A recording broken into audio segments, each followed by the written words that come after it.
کو سینوں میں ہم میں سے بسائیں گے، چہروں پہ تلاوت کا ایک نور سجائیں گے۔ السلام علیکم ورحمۃ اللہ وبرکاتہ۔ اعوذ باللہ من الشیطان الرجیم، من ہمزہ ونفسہ ونفخہ، بسم اللہ الرحمن الرحیم۔ القرآن اسلامک انسٹیٹیوٹ میں خوش آمدید۔ القرآن اسلامک انسٹیٹیوٹ ایک ایسا ادارہ ہے جس کے ذریعے آپ گھر بیٹھے نہایت ہی احسن انداز میں ترجمہ، تفسیر، عربی گرامر، حفظ قرآن، ناظرہ قرآن، تجوید اور بہت ساری دینی تعلیمات آسانی سے سیکھ سکتے ہیں۔ تو آئیے آج ہم سورہ یاسین سے سبق کا آغاز کرتے ہیں۔ بسم اللہ الرحمن الرحیم۔ بسم اللہ، اللہ تعالیٰ کے نام کے ساتھ، الرحمن جو بڑا مہربان ہے، الرحیم نہایت رحم کرنے والا ہے۔ قرآن مجید کی ہر سورت کے فضائل میں یہی بات کافی ہے کہ اللہ تعالیٰ کے سوا پوری کائنات جمع ہو کر بھی کسی ایک سورت جیسی سورت پیش نہیں کر سکتی۔ یاسین حروف مقطعات ہیں، یہ ان کے معانی اللہ تعالیٰ ہی جانتے ہیں، ان کا علم صرف اللہ تعالیٰ کو ہے، ان کا علم اللہ تعالیٰ نے آپ صلی اللہ علیہ وآلہ وسلم کو بھی نہیں بتلایا۔ ٹھیک ہے، تو جس طرح سورۃ البقرہ کے سٹارٹ میں الف لام میم آتا ہے، وہ بھی حروف مقطعات ہیں۔ مقطعات کا معنی ہوتا ہے کاٹ کاٹ کر پڑھے جانے والے حروف۔ والقرآن الحکیم، واو قسم کے لیے آیا ہے یہاں پہ، اس کا معنی ہے قسم ہے قرآن کی، الحکیم جو حکمت سے بھرا ہوا ہے۔ ٹھیک ہے، والقرآن الحکیم اس حکمت سے بھرے ہوئے قرآن کی قسم۔ ٹھیک ہے، یعنی حکیم کا ایک معنی یہ ہے کہ یہ قرآن حکمت اور دانائی سے بھرپور ہے، اس کی کوئی بات بھی خطا نہیں ہے، نہ عقل کے خلاف ہے، نہ کمتر درجے کی ہے، اس کی ہر بات کمال کو پہنچی ہوئی ہے۔ اور اس کا معنی ایک یہ بھی ہے کہ یہ قرآن انتہائی مضبوط کتاب ہے، اس کی آیات کا آپس میں کوئی اختلاف نہیں ہے۔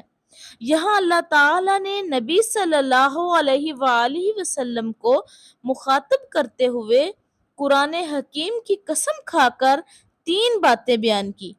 پہلی یہ کہ یقیناً تو رسولوں میں سے ہے، انک لمن المرسلین آگے آ رہا ہے، جنہیں ہماری طرف سے بھیجا گیا ہے۔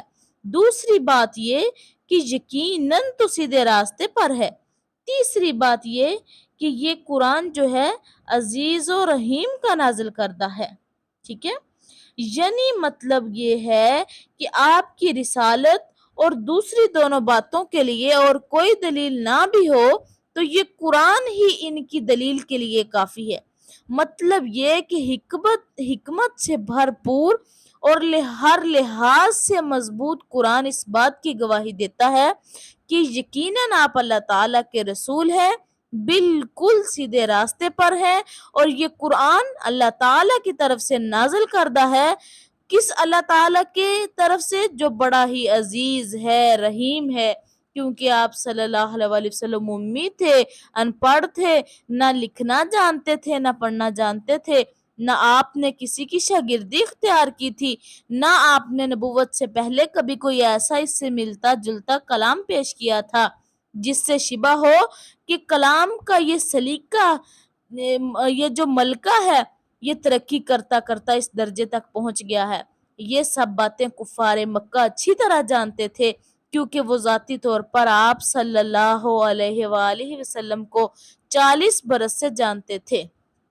ٹھیک ہے، پھر 40 برس کے بعد آپ صلی اللہ علیہ وآلہ وسلم کی زبان پر یک لخت ایسے کلام کا جاری ہو جانا جس نے عرب کی تمام فصیح و بلیغ لوگوں کو مقابلے سے عاجز کر دیا، گونگا بنا دیا، کہ بار بار کے چیلنج کے باوجود بھی ایسا کلام پیش کرنے سے وہ عاجز رہے۔ انکا بے شک آپ، لمن المرسلین یقیناً بھیجے ہوں میں سے ہیں، بے شک آپ لمن المرسلین یقیناً بھیجے ہوئے لوگوں میں سے ہیں، ٹھیک ہے، بے شک آپ یقیناً بھیجے ہوئے لوگوں میں سے ہیں۔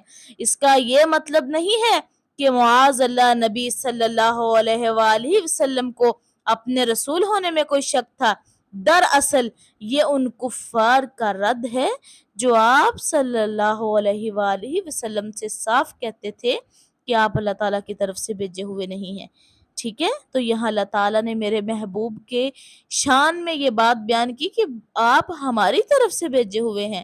اگلی آیت ہے علی صراط مستقیم، آپ یقیناً سیدھی راہ پر ہیں، اللہ پر ہیں، صراط راہ، مستقیم سیدھی، اللہ کا معنی ہوتا ہے پر، ٹھیک ہے، حروف جرہ میں سے ہے، صراط راستے پر، مستقیم سیدھے، آپ یقیناً سیدھے راستے پر ہیں۔ وہ سیدھا راستہ کون سا ہے؟ وہ توحید کا راستہ ہے کہ اللہ ایک ہے، اس کے سوا کوئی شریک نہیں، حاجات پوری کرنے والا ایک اللہ تعالیٰ ہی ہے، یعنی وہ دین توحید جو سیدھا اللہ تک پہنچا دیتا ہے۔ تنزیل العزیز الرحیم، تنزیل نازل کیا ہوا ہے، العزیزی نہایت غالب کی طرف سے، الرحیمی نہایت مہربان کی طرف سے، ٹھیک ہے، یعنی یہ جو قرآن ہے یہ نہایت غالب اور مہربان کی طرف سے نازل کیا ہوا ہے، نازل شدہ ہے، ٹھیک ہے۔ تو یعنی یہ کسی بے اختیار اور بے بس شخص کا کلام نہیں ہے کہ جس کے جٹلانے کی کوئی پرواہ نہ ہو، بلکہ اس اللہ کا نازل کردہ ہے جو سب پر غالب ہے۔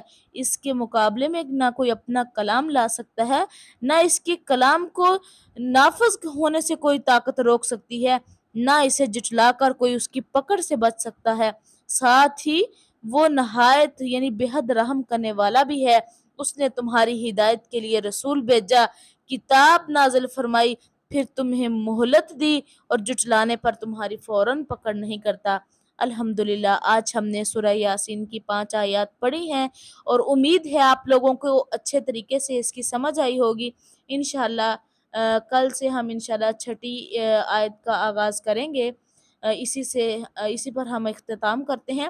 سبحانک اللہم و بحمدک، اشہد ان لا الہ الا انت، استغفرک و اتوب الیک۔ السلام علیکم ورحمۃ اللہ وبرکاتہ۔